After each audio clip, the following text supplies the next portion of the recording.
guys, and welcome back to this channel. In this video I'll be showing you guys how you can use keyframes and how you can add in graphs as well.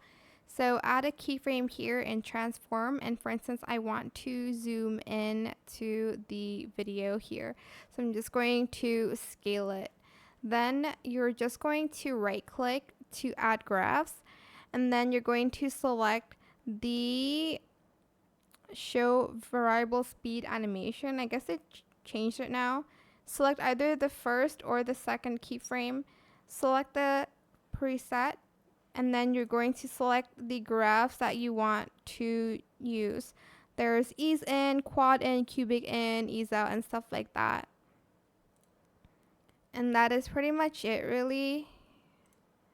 I hope it was helpful for you guys. Don't forget to like, comment, share, and also subscribe to this channel if you haven't done that already. If you have any more questions about this video, just leave it in the comment section down below. I will try my best to answer them all for you guys. And if you found this video helpful, please click the thanks button as well. That is it for this video. Thank you so much for watching. Bye!